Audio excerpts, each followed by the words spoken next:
అని చెప్పి ఈ రేవంత్ రెడ్డి గారికి లెటర్ పెట్టుకుంటే ఇవాళ లింగులు ఇట్టుకుమని ఆ యాదగిరి లక్ష్మీనరసింహస్వామి ట్రస్ట్ బోర్డు మెంబర్గా చైర్మన్ కూడా కాదు.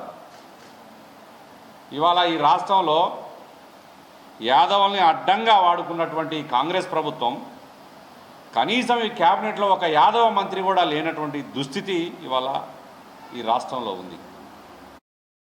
ఇచ్చినటువంటి హామీలు జిల్లాల వారీగా యాదవుల్ని వాడుకొని పదవులు ఇచ్చినటువంటి వైనం మనం చూస్తూ ఉన్నాం.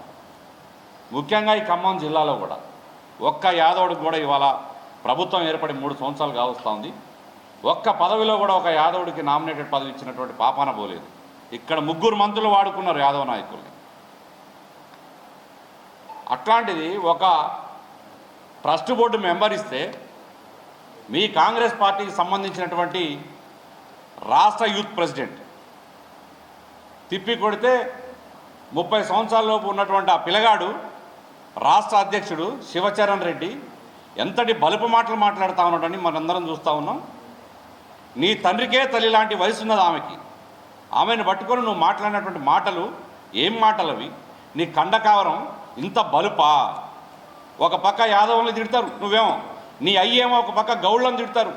ఏందిరాబాయ్ మీ పెత్తనం? బలహీన వర్గాల మీదనా మీ కండకావరం?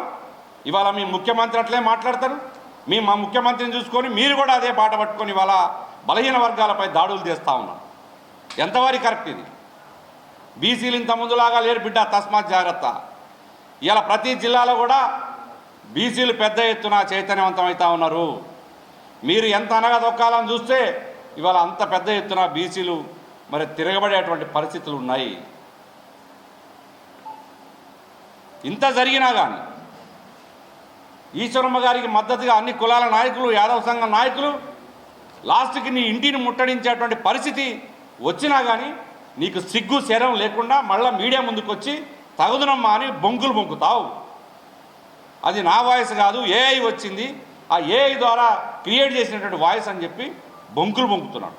సిగ్గు శరం ఉండాలి నీకు, నీ అయ్యకి. ఏమన్నా శివునెత్తురుంటే ఇంటికి వచ్చి క్షమాపణ చెప్పండి. ఇంటికి వచ్చి కాళ్ళ మీద సాష్టాంగ నమస్కారం చేసి అమ్మా తప్పైంది, మమ్మల్ని క్షమించండి, మేము మాట్లాడిన మాటలు తప్పే అని చెప్పి ముక్కు నేలకు రాయండి. ఈ సమాజం మిమ్మల్ని క్షమిస్తుంది. లేకపోతే మీకు రాజకీయ సమాధి తప్పదు. ఈ కాంగ్రెస్ పార్టీ కూడా మహేష్ గౌడ్ గారు మరి మీరు పిసిసి ప్రెసిడెంట్గా ఒక గౌడ కులానికి చెందినటువంటి నాయకుడు, మరి ఇదే గౌడ కులాన్ని ఇష్టం వచ్చినట్టుగా దూషించినటువంటి వాయిస్ రికార్డులు కూడా బయటకు వచ్చినాయి. కనీసం ఒక పిసిసి ప్రెసిడెంట్గా మరి అతని మీద ఇంతవరకు ఎటువంటి చర్యలు లేవు. మహేష్ కుమార్ గౌడ్ గారు ఒక బలహీన వర్గాలకు సంబంధించినటువంటి నాయకుడు పిసిసి ప్రెసిడెంట్ అయితే ఈ రాష్ట్రంలో ఉన్న బీసీలకు ఏదో ఒరిగిద్దంటే ఇవాళ లాస్ట్కి ఏం జరుగుతూ ఉంది? బీసీల పైన దాడులు జరుగుతూ ఉన్నాయి. మీరు ఇచ్చినటువంటి ఆ ట్రస్ట్ బోర్డు నెంబర్కే ఇవాళ మీరు జీర్ణించుకోలేకపోతూ ఉన్నారు. మరి ఏమనాలి? ఇంత పెద్ద మరి కమ్యూనిటీ ఈ తెలంగాణ రాష్ట్రంలో అతిపెద్ద కమ్యూనిటీ యాదవ్ కమ్యూనిటీ. ఈ యాదవ్ కమ్యూనిటీకి మంత్రి పదవే లేదు మరి మీ ప్రభుత్వంలో. మరి మేము ఏం ఫీల్ కావాలి? ప్రతి ఒక్క యాదవుడికి 2 లక్షల అకౌంట్లో వేస్తూ ఉన్నారు డైరెక్ట్గా నేరుగా. ఆ డబ్బుల పరిస్థితి ఏంది? ఇంతవరకు అడిగేటోడే లేడు. కాంగ్రెస్ పార్టీలో ఉన్నటువంటి యాదవ్ సోదరులను కూడా నేను డిమాండ్ చేస్తూ ఉన్నా, ఖచ్చితంగా ప్రభుత్వాన్ని నిలదీయండి. నిలదీయకపోతే వీళ్ళు మాట వినరు. ఖచ్చితంగా మీకు అన్యాయమే జరుగుతుంది. మీకు జరగటమే కాదు అన్యాయం, మిమ్మల్ని నమ్ముకొని మిమ్మల్ని గద్దెనెక్కించినటువంటి జాతి కూడా అన్యాయమైనటువంటి పరిస్థితి ఉంది. గల్లా పట్టుకొని మనకి రావాల్సిన ఓటాని మనం నిలబడి గుంజుకోవాల్సినటువంటి పరిస్థితుల్లో ఇవాళ ఈ రాజకీయాలు నడుస్తూ ఉన్నాయి. ఇప్పటికైనా శివచరణ్ రెడ్డి, నీ అయ్య ప్రభాకర్ రెడ్డి, మీరిద్దరు కలిసి మీ అహంకారాన్ని ఇప్పటికైనా మీరు నెత్తిని కళ్ళు మీద పెట్టుకొని ఆకాశం వైపు చూడటం కాదు, నేల వైపు చూడండి. ఇప్పటికైనా దిగొచ్చి ఈశ్వరమ్మ గారికి క్షమాపణ చెప్పండి.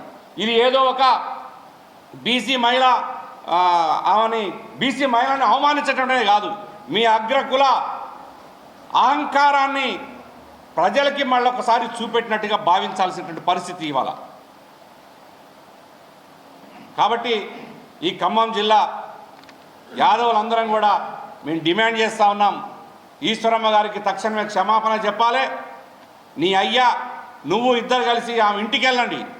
ఇంటికి వెళ్ళి కాళ్ళు మొక్కి అమ్మ తప్పైంది మమ్మల్ని క్షమించండి అని అంటే తప్ప ఈ జాతి మిమ్మల్ని ఉపేక్షిస్తారు తప్ప బిడ్డ మీరు ఇంకా ఇదే ఒరవడిలో ఇదే ఇంకా ప్రెస్ ముందుకు వచ్చి మాయ మాటలు చెప్పి మా వాయిస్ కాదు మా మాటలు కాదని చెప్పి ఇంకా బొంకించాలని చూస్తే రాబోయే రోజుల్లో మిమ్మల్ని బొందబెట్టడం ఖాయం.